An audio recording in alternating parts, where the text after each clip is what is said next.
નમસ્કાર મિત્રો, જય દ્વારકાધીશ મિત્રો. નવરાત્રિ ચાલી રહી હતી અને નવરાત્રિનો પહેલો દિવસ હતો, એટલે માતાજીના મંદિરમાં અને મંદિરની બહાર ભાવિક ભક્તજનોની ખૂબ જ ભીડ હતી. માતાજીની પૂજા કર્યા પછી જ્યારે મીનાક્ષી મંદિરની બહાર નીકળી અને પ્રસાદ વિતરણ કરવા લાગી, ત્યારે તેણે જોયું કે મંદિરની બાજુમાં જ ઘાસથી બનેલું એક ઝૂંપડું હતું. આ જોઈને તેને થોડું આશ્ચર્ય થયું, કેમ કે એ ઝૂંપડું એણે ત્યાં પહેલાં ક્યારેય જોયું ન હતું.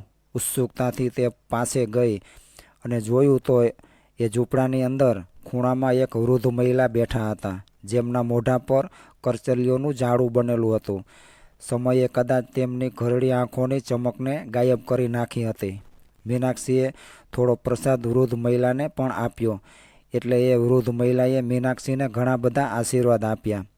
પછી મીનાક્ષી પોતાના ઘરે જતી રહી. એ દરરોજ સવારે મંદિરે જતી હતી. એક દિવસ તેણે જોયું તો એ વૃદ્ધ મહિલા નિસ્તેજ થઈને જમીન પર પડેલા હતા. એને એવું લાગ્યું કે જાણે તેઓ બીમાર હોય. એમ વિચારીને એ તેમની પાસે ગઈ અને પૂછવા લાગી કે હું તમને રોજ અહીં બેઠેલા જોઉં છું, પરંતુ આજે શું વાત છે? શું તમારી તબિયત ઠીક નથી? લ્યો, આ લાડુ હું તમારા માટે લાવી છું, તમે ખાઈ લ્યો. એવું કહીને મીનાક્ષીએ જ્યારે તેમની તરફ ભોજન આગળ ધર્યું તો વૃદ્ધ મહિલાએ પોતાના ધ્રુજતા હાથ આગળ ધર્યા. જેવી મીનાક્ષી તેમને ખાવાનું આપવા લાગી તો તેણે જોયું કે એ વૃદ્ધ મહિલાના હાથ તાવના કારણે તપી રહ્યા હતા. અરે, આ શું? તમારું શરીર તો તાવથી તપી રહ્યું છે અને કાલનું ખાવાનું પણ એમને એમ પડેલું જ છે. ચાલો, હું તમને હોસ્પિટલ લઈ જાઉં. મેં તો અત્યાર સુધી તમારું નામ પણ નથી પૂછ્યું. તમે કોણ છો? મીનાક્ષીએ વૃદ્ધ મહિલાને કહેવા લાગી, એટલે એ બિચારા થોથવાતા અવાજે બોલ્યા કે મારું નામ ગોદાવરીબેન છે, પરંતુ લોકો મારા ગંદા કપડાં અને શરીરને જોઈને મને ભિખારણ કહે છે. તને જે નામ ગમે એ નામથી જ મને બોલાવી લે. ઠીક છે, તો હું તમને બા કહીને બોલાવીશ, એક મુસ્કાન સાથે મીનાક્ષી બોલી. મીનાક્ષી બાજુમાં જ એક ભાડાના મકાનમાં પેઇંગ ગેસ્ટ તરીકે રહેતી હતી અને આ શહેરમાં વકીલાતનું ભણી રહી હતી. એના ઘરની બાજુમાં જ માતાજીનું મંદિર હતું, જ્યાં આવતા જતા એ રોજ વૃદ્ધ બાને પણ ખાવા માટે કંઈક ને કંઈક લઈ જતી હતી. પરંતુ ખબર નહીં એ બા સાથે તેને કેવો સંબંધ જોડાઈ ગયો હતો કે આજે મારા તરફ જોતાં જ તે સમજી ગઈ હતી કે બા બીમાર છે અને તેઓ વધારે હાલી ચાલી પણ શકતા ન હતા. પરંતુ આજે તેઓ કંઈક વધારે જ નબળાઈ અનુભવી રહ્યા હતા. મીનાક્ષીએ આજે તેમને નિસ્તેજ પડેલા જોયા તો એમને પૂછી લીધું કે બા, તમે ક્યાંથી આવ્યા છો? મીનાક્ષી વારે વારે એમને સવાલ કરી રહી હતી, પરંતુ બા કંઈ જવાબ દેવા નહોતા માગતા. બિચારાએ ખૂબ જ મુશ્કેલીથી પોતાની આંખો ખોલીને એની તરફ જોયું અને ફરીવાર આંખો બંધ કરી લીધી. આ જોઈને મીનાક્ષીએ કંઈક વિચાર્યું અને પછી પોતાના ઘરે જઈને બા માટે તાવની દવા લઈને આવી અને બોલી કે બા, પહેલાં કંઈક ખાઈ લ્યો, પછી આ દવા લઈ લેજો. જોજો, થોડીક જ વારમાં તમારી તબિયત ઠીક થઈ જશે. બિચારા બાએ ખૂબ જ મુશ્કેલીથી રોટલી ચાવીને ખાધી. આ જોઈને મીનાક્ષી વિચારવા લાગી કે હું પણ કેટલી બુદ્ધુ છું. જો રોટલીની જગ્યાએ બા માટે ખીચડી અથવા તો શીરો બનાવીને લાવી હોત તો કદાચ બા આરામથી ખાઈ શકત. રોટલી ખાવી એમને ખૂબ જ મુશ્કેલ લાગી રહી હતી. જેમ તેમ બાએ રોટલી ખાધી એટલે મીનાક્ષીએ તેમને દવા આપી અને પછી પોતાના ઘરે ગઈ. થોડીવાર પછી પોતાની કોલેજ જવા માટે નીકળી ગઈ, પરંતુ વારંવાર બાનો કરચલીવાળો ચહેરો તેની સામે આવી રહ્યો હતો. સાંજે જ્યારે મીનાક્ષી ઘરે આવી તો જલ્દીથી થોડીક ખીચડી બનાવીને અને દવા લઈને બા પાસે પહોંચી ગઈ. એણે જોયું કે બા હવે ઊભા થઈને બેઠા હતા. લાગે છે કે તાવની દવા એ પોતાની અસર દેખાડી દીધી છે. બાને બેઠેલા જોઈને મીનાક્ષીને ખૂબ જ ખુશી થઈ. ભણવા માટે થઈને બહેનપણીના ઘરે જવું હતું, એટલા માટે એ જલ્દી ત્યાંથી જતી રહી. બીજા દિવસે જ્યારે સવારે મંદિરે ગઈ તો જઈને બા પાસે થોડીવાર બેસી ગઈ અને બોલી કે બા, હવે તમારી તબિયત કેમ છે? કેવું લાગી રહ્યું છે તમને? મીનાક્ષીને જોઈને બાનો ઉદાસીભર્યો ચહેરો પણ થોડીવાર માટે ખીલી ગયો. પછી બા ખૂબ જ પ્રેમથી બોલ્યા કે દીકરી, મારી આટલી ચિંતા ન કર. એટલે મીનાક્ષીએ કહ્યું કે બા, એક વાત પૂછું? શું તમારું પોતાનું આ દુનિયામાં કોઈ નથી? કોઈ દીકરો કે દીકરી કે પછી કોઈ સગા સંબંધી જેને તમે પોતાના કહી શકો, જે આ ઉંમરમાં તમારું ધ્યાન રાખી શકે? મીનાક્ષીની વાત સાંભળીને બાના ચહેરા પર ફરીવાર દુઃખની રેખાઓ ઉભરાઈ આવી. એમની આંખોમાં આંસુ આવી ગયા. જૂના ઘાને જાણે ફરી કોઈએ તાજા કરી દીધા હોય તેમ તેઓ થોડા અસહજ થઈ ગયા. કદાચ કંઈક કહેવા નહોતા માગતા, એટલે વાત બદલાવતા તેઓ બોલ્યા કે ભગવાનને પ્રાર્થના કરું છું કે તારું જીવન સુખમય હો, તું સદા ખુશ રહે, તારી લાંબી ઉંમર થાય, દુઃખનો પડછાયો પણ તારી આસપાસ ના આવે. એટલે મીનાક્ષીએ કહ્યું કે અરે બા, મેં એટલું બધું તો કંઈ નથી કર્યું જેટલા તમે મને આશીર્વાદ આપી દીધા. પરંતુ બા, હજી સુધી તમે મારા સવાલનો જવાબ આપ્યો નથી. તમારો પણ કોઈ પરિવાર તો હશે ને? આ વાત સાંભળીને બા બોલ્યા કે હા દીકરી, મારો પણ હરિયો ભર્યો પૂરો પરિવાર છે, પરંતુ આને નસીબનો ખેલ સમજ કે પછી ભાગ્યની વિટંબણા. બધું હોવા છતાં પણ આ ડોશીને દરની ઠોકરો ખાવી પડી રહી છે. જ્યારે મારા લગ્ન થયા હતા ત્યારે અમે ખૂબ જ ગરીબીમાં જીવન જીવ્યા હતા. મેં સાસરે આવતા જ બધી જ જવાબદારીઓ ઉપાડી લીધી હતી. એક પત્ની, વહુ, ભાભી, બધા જ સંબંધ ખૂબ જ સારી રીતે નિભાવ્યા હતા. મેં ક્યારેય કોઈને ફરિયાદ કરવાની તક નહોતી આપી. હું બધાની લાડલી હતી અને મારા સાસરામાં આવીને એવી રીતે હળીમળી ગઈ હતી કે જાણે હું એ ઘરની વહુ નહીં પણ દીકરી હોઉં. સાસુ સસરા તો મારા વખાણ કરતાં થાકતા ન હતા. લગ્નના 10 વર્ષ સુધી મને સંતાન સુખ પ્રાપ્ત ન થયું. 10 વર્ષ પછી ભગવાને 2 દીકરા આપ્યા. ત્યારે મારી તો ખુશીનો કોઈ પાર ન રહ્યો. પોતાના દીકરાઓને જોઈને રૂપિયો ભલે વધારે નહોતો, પરંતુ અમે લોકોએ પોતાના દીકરાઓનું પાલન પોષણ ખૂબ જ સારી રીતે કર્યું હતું. સાસુ સસરાની બીમારી અને બધા ખર્ચા મારા પતિ એકલા જ ઉપાડતા હતા. થોડા સમય પછી મારા સાસુ સસરા પણ ગુજરી ગયા. અમારા પરિવારમાં અમે બધા ખૂબ જ ખુશ હતા. હું અને મારા પતિ હંમેશા એમ જ કહેતા હતા કે કેટલા ભાગ્યશાળી છીએ આપણે, કે આપણે પાછલા જન્મમાં ખૂબ જ સારા કર્મો કર્યા હશે, જેથી ઈશ્વરે આપણને 2 દીકરા આપ્યા છે. આપણું ઘર તો દીકરા, વહુ અને પૌત્રોથી ભરેલું રહે છે. મારા પતિની કરિયાણાની દુકાન હતી, જેનાથી અમારા ઘરનો ખર્ચો આરામથી ચાલી રહ્યો હતો. ભગવાનની દયાથી કોઈ ચીજની કમી ન હતી. મારો મોટો દીકરો ભણવામાં ખૂબ જ હોશિયાર હતો, પરંતુ એને દુકાન પર બેસવું બિલકુલ ગમતું ન હતું. એટલે એના બાપુજીએ પોતાના જીવનની ખૂબ જ મૂલ્યવાન પૂંજી તેના ઉપર ખર્ચ કરવામાં જરાય સંકોચ કર્યો ન હતો. એને મોટા શહેરમાં મોકલીને સારું ઉચ્ચ શિક્ષણ અપાવ્યું હતું અને જોતજોતામાં એ એન્જિનિયર બની ગયો હતો. પરંતુ ત્યાર પછી એ મોટા શહેરનો જ થઈને રહી ગયો.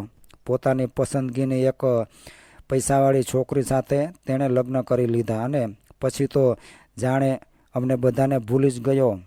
પોતાના ઘરે આવવું જ તેણે બંધ કરી દીધું હતું. આ સાંભળીને મીનાક્ષીને ખૂબ જ દુઃખ થયું અને કહેવા લાગી કે બા, તમારો બીજો દીકરો, એના વિશે તો તમે કંઈક કહો. એટલે બાએ કહ્યું કે બીજો દીકરો ભણવામાં નબળો હતો, પરંતુ રંગરૂપમાં ખૂબ જ સુંદર હતો. જ્યારે એના બાપુજીએ એને પોતાની દુકાન પર બેસવા માટે કહ્યું તો એણે તરત જ અમને ના સંભળાવી દીધી. ઉલટાનું અમને જ 10 વાતો સંભળાવી દીધી કે તમે લોકો તો ઈચ્છો છો કે હું જીવનભર તમારા લોકોની સેવા જ કરતો રહું. મોટા ભાઈને તો તમે આટલી ઊંચાઈ પર પહોંચાડી દીધો છે અને મને આ નાનકડા એવા ગામડામાં રહેવા માટે કહી રહ્યા છો. એટલું કહીને મારો નાનો દીકરો પણ બીજા શહેરમાં જઈને નોકરી કરવા લાગ્યો અને ધીરે ધીરે તેને પણ ઘરે આવવાનું ઓછું કરી નાખ્યું. અમે લોકોએ એના માટે અમારી પસંદગીની છોકરી જોવાનું વિચાર્યું તો એણે ચોખ્ખી ના પાડી દીધી અને પોતાની પસંદની એક મોડર્ન છોકરી સાથે કોર્ટમાં જઈને કોર્ટ મેરેજ કરી લીધા. અમને તો એણે ફક્ત ખબર પહોંચાડી દીધી કે તેણે લગ્ન કરી લીધા છે. વાર તહેવારે અમે તેને બોલાવતા તો એ આવતો નહીં. એક દિવસ અમારા પાડોશીનો દીકરો, જે મારા નાના દીકરાનો મિત્ર હતો, એણે આવીને કહ્યું કે તમારો નાનો દીકરો તો શહેરમાં મોડેલિંગ કરીને ખૂબ પૈસા કમાઈ રહ્યો છે. મને એણે પોતાના ફોટા મોકલ્યા. એટલું કહીને બા બોલ્યા કે દુનિયામાં મારા દીકરાઓએ પોતાની સારી એવી ઓળખાણ બનાવી લીધી છે, પરંતુ જેમણે દુનિયાથી તેમને ઓળખાણ કરાવડાવી તે માને તો તેમણે રસ્તા પર ભટકવા માટે છોડી દીધી હતી. દીકરાઓને અમારા પ્રત્યે આવી વર્તણૂક જોઈને અમે બંને પતિ પત્ની અંદરથી ભાંગી પડ્યા. સમય વીતવાની સાથે સાથે મારા પતિ શરીર કરતાં વધારે મનથી બીમાર રહેવા લાગ્યા હતા. દિવસ રાત પોતાના દીકરાઓને યાદમાં ડૂબેલા રહેતા હતા. ના સરખું ખાતા કે ના પીતા. ધીરે ધીરે તેમની એવી હાલત થઈ ગઈ કે તેમણે દુકાન પર જવાનું પણ બંધ કરી દીધું. બસ પોતાના દીકરાઓના ફોટા જોઈને દિવસ રાત રડતા રહેતા હતા. એક દિવસ મેં મારા બંને દીકરાઓને ફોન કર્યો અને કહ્યું કે તમારા બાપુજીની તબિયત ખૂબ જ ખરાબ છે અને તમને દિવસ રાત યાદ કરતા રહે છે. એક વખત આવીને તેમને મળી જાઓ એટલે એમનામાં થોડીક હિંમત આવી જશે. તેમના મનમાં જીવવાની આશા જાગી જશે. આ વાત સાંભળીને મોટા દીકરાએ કહ્યું કે બા, તમે પણ કેવી વાત કરી રહ્યા છો? તમને ખબર નથી કે હું અહીં કેટલો બધો વ્યસ્ત રહું છું? જો હું 2 દિવસ માટે પણ મારા પોતાનું કામ છોડીશ તો ખબર છે મારું કેટલું બધું નુકસાન થઈ જશે.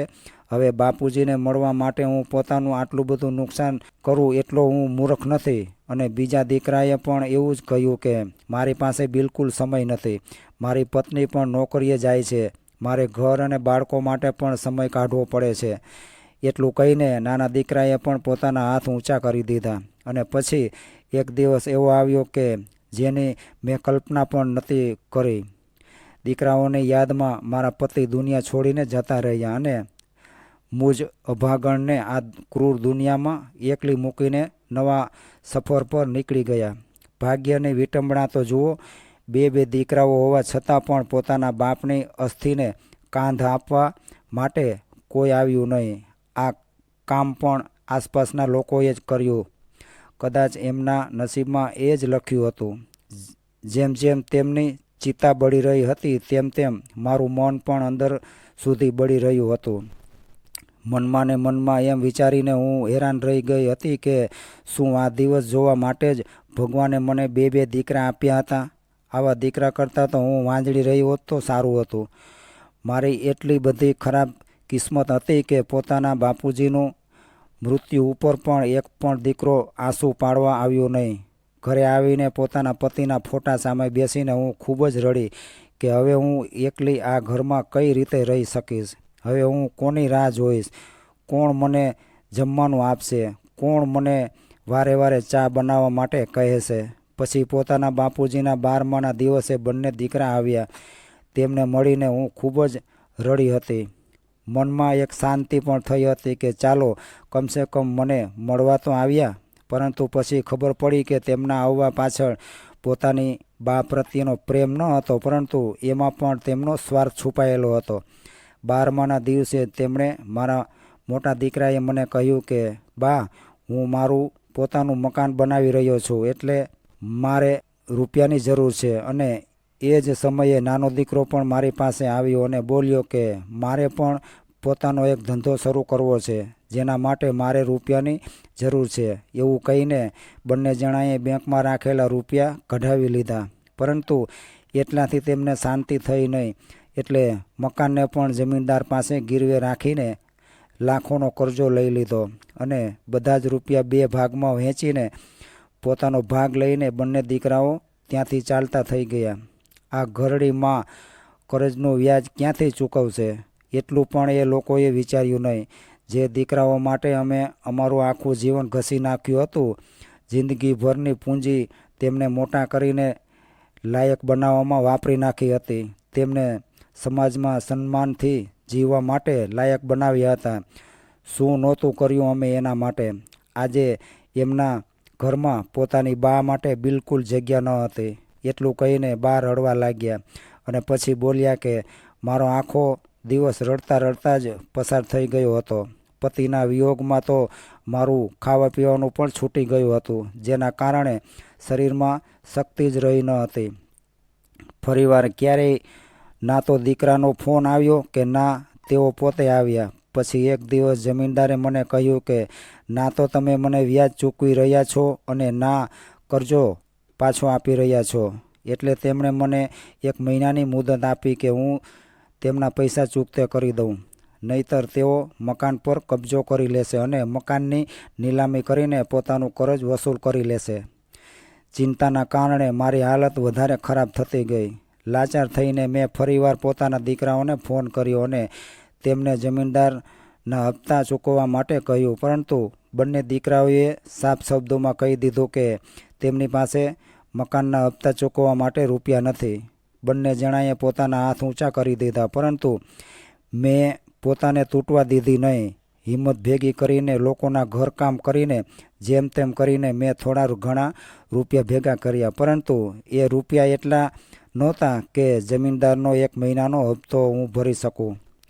1 મહિનો વીતી ગયો એટલે જમીનદારે મારા દીકરાઓને ફોન કરીને બોલાવી લીધા અને બંને દીકરાઓએ મારી પાસે જબરજસ્તીથી મકાનના કાગળિયા ઉપર અંગૂઠો લગાવડાવી દીધો અને મારા ઘરને મારી મરજી વગર જ વેચી નાખ્યું.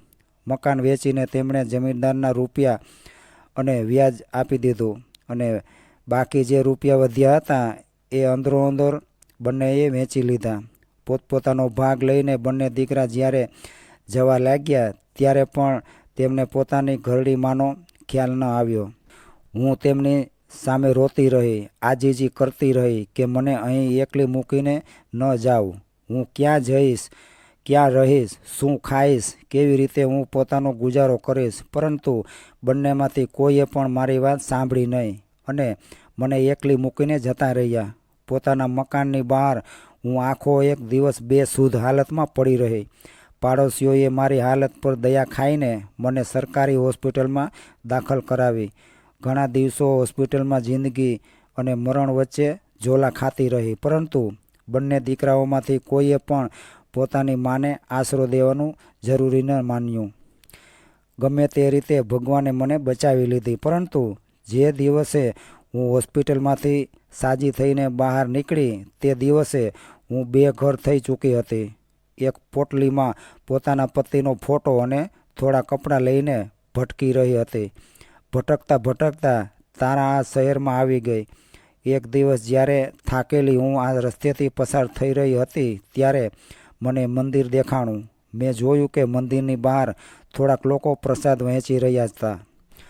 મને ખૂબ જ ભૂખ લાગી હતી, એટલા માટે હું પણ અહીં આવીને બેસી ગઈ. બાની આપવીતી સાંભળતા સાંભળતા મીનાક્ષીની આંખોમાં પણ આંસુ આવી ગયા. એ એકીટસે બા તરફ જોઈ રહી હતી. પછી બા બોલ્યા કે સવાર સાંજ લોકો અહીં પૂજા કરવા માટે આવે છે. તેઓ મને કંઈક આપી જાય છે. એક તરફ મારા નિર્દયી છોકરાઓ છે જેમણે પોતાની માને બેસહારા કરી નાખી હતી, તો બીજી તરફ તારા જેવા લોકો છે કે જે બીજાના દુઃખમાં પણ ભાગ લે છે. ત્યારે મીનાક્ષી બોલી કે બા, નવરાત્રિના દિવસોમાં બધા લોકો મંદિરમાં માતાજીની પૂજા કરવા માટે આવે છે, પરંતુ ઘરે બેઠેલા પોતાના માતા પિતાને પાણીનું પણ પૂછતા નથી. જો ઘરે બેઠેલી માનું જ ધ્યાન રાખે, તેમનું માન સન્માન કરે, તો મંદિરમાં બેઠેલી મા તો એમ જ ખુશ થઈ જશે. જે સમયે બા પોતાના જીવનની બધી જ વાતો મીનાક્ષીને જણાવી રહ્યા હતા ત્યારે મીનાક્ષી પોતાના ફોનથી તેમનો એક વિડીયો બનાવી રહી હતી. બાની વાતો સાંભળીને મીનાક્ષીએ કંઈક વિચાર્યું કે જ્યારે એ પોતાના ઘરે પહોંચી ત્યારે તેના મા બાપનો ફોન આવ્યો. એટલે મીનાક્ષીએ તરત જ તેમને મળવા આવવા માટે કહ્યું. તરત મળવા આવવાની વાત સાંભળીને મીનાક્ષીના મા બાપ થોડા હેરાન રહી ગયા, પરંતુ પછી વિચારવા લાગ્યા કે દીકરી ઉદાસ થઈ જશે, એટલે આગલા દિવસે જ તેની પાસે પહોંચી ગયા. મીનાક્ષીના બાપુજી રામજીભાઈ એક ખૂબ જ મોટા વકીલ હતા. જેવા એના મા બાપ ઘરે આવ્યા તો મીનાક્ષીએ તેમને બાનો વિડીયો બતાવ્યો. એ વિડીયો જોતા જ મીનાક્ષીના બાપુજી રામજીભાઈ અચંબિત રહી ગયા અને બોલ્યા કે આ કેવી રીતે બની શકે. એટલે મીનાક્ષી પોતાના બાપુજીને પ્રશ્નવાચક નજરથી જોવા લાગી. તો એના બાપુજીએ કહ્યું કે બેટા, મને લાગે છે કે હું આમને ઓળખું છું. આ ક્યાં રહે છે? મને એની પાસે લઈ જા, હું એમને મળવા માગું છું. બાપુજીની વાત સાંભળીને મીનાક્ષી ખૂબ જ ખુશ થઈ ગઈ. જ્યારે મીનાક્ષીના બાપુજી બાને મળવા માટે તેમની પાસે પહોંચ્યા તો તેમને જોતા જ રહી ગયા. બાની દશા જોઈને તેમની આંખોમાં પણ આંસુ આવી ગયા અને ત્યાં જ તેમના મોઢામાંથી નીકળી ગયું કે કાકી તમે. પોતાના બાપુજીના મોઢે ત્યાં શબ્દો સાંભળીને મીનાક્ષી પણ અચંબિત રહી ગઈ. પછી મીનાક્ષીના બાપુજીએ કહ્યું કે મીનાક્ષી, જ્યારે હું નાનો હતો ત્યારે અમે લોકો ગામડે રહેતા હતા. ત્યારે આ કાકી અમારા પાડોશમાં જ રહેતા હતા. મારા બાના ખૂબ જ સારા બહેનપણી હતા. મને ખૂબ જ પ્રેમ કરતા હતા. જ્યારે પણ હું તેમના ઘરે જતો હતો ત્યારે મને જાત જાતના વ્યંજનો ખવડાવતા હતા. પરંતુ પછી કામના ચક્કરમાં અમે શહેરમાં આવી ગયા અને પોતાની જિંદગીમાં વ્યસ્ત થઈ ગયા. ત્યાર પછી કાકીને મળવાનું ક્યારેય થયું જ નહીં. રામજીભાઈ બા પાસે જઈને તેમનો હાથ પકડીને બોલ્યા કે કાકી, તમે મને ઓળખ્યો? યાદ છે તમને નાનપણમાં હું તમને કેટલા હેરાન કરતો હતો? તમારા ઘરે આવીને તમારું માટીનું માટલું ફોડી નાખતો હતો. એટલે તમે મારી પાછળ દોડતા હતા અને કહેતા હતા કે ઊભો રહે, હું હમણાં તારી બાને ફરિયાદ કરું છું. પરંતુ ક્યારેય તમે ફરિયાદ કરી જ ન હતી. રામજીભાઈએ આટલું કહ્યું એટલે બા ઘણીવાર સુધી તેમની તરફ જોતા રહ્યા અને પછી બોલ્યા કે તું કાંતાનો દીકરો રામજી છો ને? એવું કહેતા બાએ રામજીભાઈના માથા ઉપર હાથ મૂક્યો એટલે એમની આંખોમાં પણ આંસુ આવી ગયા. બાએ ના પાડી છતાં પણ રામજીભાઈ તે જ સમયે તેમને પોતાના ઘરે લઈ આવ્યા અને પોતાની સગી માની જેમ એની સેવા કરી. એમના ખાવા પીવાનું ધ્યાન રાખ્યું. થોડા જ દિવસોમાં બાની તબિયત બિલકુલ ઠીક થઈ ગઈ. એક દિવસ મીનાક્ષી બા પાસે આવી અને થોડાક કાગળિયા દેખાડીને બોલી કે બા, મને લાગે છે કે હવે તમારે ચૂપ ન રહેવું જોઈએ. તમારે તમારા દીકરાઓ વિરુદ્ધ કાર્યવાહી કરવી જોઈએ. એટલે બા બોલ્યા કે ના દીકરી, હું મારા દીકરાઓની વિરુદ્ધ કઈ રીતે કાર્યવાહી કરી શકું? ત્યારે પાછળથી રામજીભાઈ બોલ્યા કે કાકી, આ લડાઈ રૂપિયાની નથી, પરંતુ એક માના આત્મસન્માનની છે. મેં જોયું છે કે તમે કેટલો ત્યાગ કરીને પોતાના છોકરાઓને ભણાવી ગણાવીને એને લાયક બનાવ્યા હતા. આજે તેમની પાસે કોઈ વસ્તુની કમી નથી, છતાં પણ તેઓ પોતાના બીમાર બાપુજીને સમય ના આપી શક્યા. પોતાની ઘરડી માને પોતાની પાસે ના રાખી શક્યા. ધિક્કાર છે આવા દીકરાઓને. તમને જોઈને બીજા લોકોને પણ પ્રેરણા મળશે કે પોતાના જન્મદાતાઓને આવી રીતે બેસહારા કરી દેવા બિલકુલ ખોટું છે. રામજીભાઈના કહેવા પર બાએ પણ હા પાડી દીધી. થોડા દિવસોમાં બંને દીકરા પાસે નોટિસ પહોંચી ગઈ. નોટિસ જોઈને તેમના પગ નીચેથી તો જાણે જમીન સરકી ગઈ. નાના દીકરાએ મોટા ભાઈને ફોન કર્યો અને બોલ્યો કે ભાઈ, બા તો મરી ગયા હતા ને, તો પછી આ નોટિસ આપણને કોણે મોકલી? નાનાની વાત સાંભળીને મોટો બોલ્યો કે તું કેવી વાત કરી રહ્યો છે? મરી ગયા પછી કોઈ થોડું પાછું જીવતું થવાનું હતું? તો પછી મને વિડીયો મોકલ્યો હતો જ્યારે બા ઘરની બહાર જ મરેલી હાલતમાં પડ્યા હતા. ઘણા બધા લોકો તેમની આસપાસ ભેગા થયેલા હતા. ત્યારે નાનાએ કહ્યું કે ના ભાઈ, હું સાચું કહું છું, મારી પાસે નોટિસ આવી છે. હજી આ વાતો ચાલી જ રહી હતી ત્યાં મોટા દીકરા પાસે પણ નોટિસ પહોંચી ગઈ. એટલે મોટો દીકરો બોલ્યો કે જઈને જોવું તો પડશે કે આ નોટિસ કોણે મોકલી છે. હકીકતમાં જ્યારે બા બીમાર અને બેસુધ હાલતમાં રસ્તાના કિનારે પડેલા હતા ત્યારે તેમની આ હાલત જોઈને આસપાસના લોકો ત્યાં જમા થઈ ગયા હતા અને જાત જાતની વાતો કરવા લાગ્યા હતા. અમુક લોકોને એવું પણ લાગ્યું કે એમના પ્રાણ નીકળી ગયા છે અને એમાંથી જ કોઈએ વિડીયો બનાવીને તેમના નાના દીકરાને મોકલ્યો હતો. 2 દિવસ પછી જ્યારે કોર્ટની તારીખ હતી તો બંને દીકરા કોર્ટમાં હાજર થયા. પોતાની બાને સામે જોઈને તેમના પગ નીચેથી જમીન સરકી ગઈ. ક્યારેક તેઓ પોતાની બા સામું જોતા હતા તો ક્યારેક એકબીજાની સામે. અહીં એક પળ માટે તો પોતાના બંને દીકરાઓને જોઈને બાની આંખમાં આંસુ આવી ગયા. મમતા વરસી. તેઓ પોતાના બંને દીકરાઓને ગળે લગાડવા માગતા હતા, પરંતુ બીજી ક્ષણે તેમની આંખોમાં પોતાના દીકરાઓના કરતૂતોને યાદ કરીને ગુસ્સો દેખાવા લાગ્યો. ત્યારે મોટો દીકરો ગુસ્સામાં બોલ્યો કે તમને શરમ ના આવી અમારા વિરુદ્ધ કોર્ટની નોટિસ મોકલતા? અરે રૂપિયા જોઈતા હતા તો માગી લેવા હતા ને, કમસે કમ અમારું નામ તો ખરાબ ના થાત. ત્યારે બીજો દીકરો પણ બોલ્યો કે જો રૂપિયાની એટલી જ ભૂખ હતી તો કોઈકના ઘરમાં કામ કરી લેવું હતું ને, અથવા તો કોઈ વૃદ્ધાશ્રમમાં જતા રહ્યા હોત તો અમારે આ દિવસ તો જોવો ન પડત. હવે બાની સહનશક્તિ ખલાસ થઈ ગઈ હતી. પોતાના દીકરાની આવી વાહિયાત વાતો સાંભળીને તેમના ગુસ્સાનો જ્વાળામુખી ફૂટી નીકળ્યો. તમારી આબરૂ ત્યારે ક્યાં ગઈ હતી જ્યારે હું તમારી આગળ રડી રહી હતી, કરગરી રહી હતી? ત્યારે તમારી આબરૂ ક્યાં ગઈ હતી જ્યારે હું રસ્તા પર ભટકી રહી હતી? ત્યારે શું તમારી આબરૂમાં 4 ચાંદ લાગી ગયા હતા? જ્યારે તમારા બાપુજીને અર્થીને પણ પાડોશીઓએ કાંધ આપી હતી. અરે, પોતાના બાપને મુખાગ્નિ દેવાની ફરજ પણ તમારા બંનેથી પૂરી ના થઈ શકી. પોતપોતાના ક્ષેત્રમાં તો તમે બંને ખૂબ પ્રગતિ કરી અને નામ પણ કમાણા, પણ એવી પ્રગતિ શું કામની જે દીકરાઓને પોતાના મા બાપથી એટલા દૂર કરી નાખે છે કે તેમને મા બાપનું દુઃખ, દર્દ અને આંસુ પણ નજર નથી આવતા. અરે નાલાયકો, શરમ કરો. આવા સંતાન હોવા કરતાં તો સંતાન વગરના હોય એ વધુ સારું. તમારા કર્મોની સજા તમને આજે નહીં તો કાલે જરૂર મળશે. પોતાની માની આવી દર્દભરી વાત સાંભળીને બંને દીકરા નિશબ્દ થઈ ગયા. બરાબર એ જ વખતે જજ સાહેબે બંને દીકરાઓને અંદર બોલાવ્યા. મીનાક્ષી પણ બાને લઈને અંદર ગઈ. બધી હકીકત સાંભળ્યા પછી જજ સાહેબે નિર્ણય સંભળાવ્યો કે એક નિશ્ચિત સમય પર એક નિશ્ચિત રાશિ બંને દીકરાઓ દ્વારા પોતાની માને આપવામાં આવે અને બંને દીકરાઓ વારાફરતી પૂરા સન્માન સાથે પોતાની માને પોતાની પાસે રાખે, અને જો તેઓ એવું કરવામાં નિષ્ફળ જશે તો તેમના વિરુદ્ધ કાયદેસરની કાર્યવાહી કરવામાં આવશે. આ નિર્ણય સાંભળતા જ રામજીભાઈ ખુશ થઈ ગયા અને મીનાક્ષી તો ખુશીના કારણે બાના ગળે વળગી ગઈ. બાને ગળે વળગાડતા મીનાક્ષી બોલી કે બા, તમે જીતી ગયા છો. હવેથી તમને એ બધું જ મળી જશે જેના તમે હકદાર છો.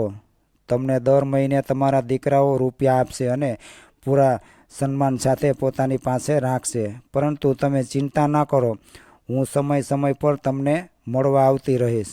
બધું ઠીક થઈ જશે. મીનાક્ષી આ બધી વાતો કહેતી જ જતી હતી, પરંતુ એ જ વખતે મીનાક્ષીએ નોટિસ કર્યું કે બાના શરીરમાં જીવ ન હતો. તેણે બા તરફ જોયું તો એ હેરાન રહી ગઈ. બેઠા બેઠા જ બાની આંખો પહોળી થઈ ગઈ હતી અને શરીરમાં કોઈ હલનચલન થતી ન હતી. અચાનક મીનાક્ષીના ચહેરાની ખુશી અને આંખોની ચમક ગાયબ થઈ ગઈ.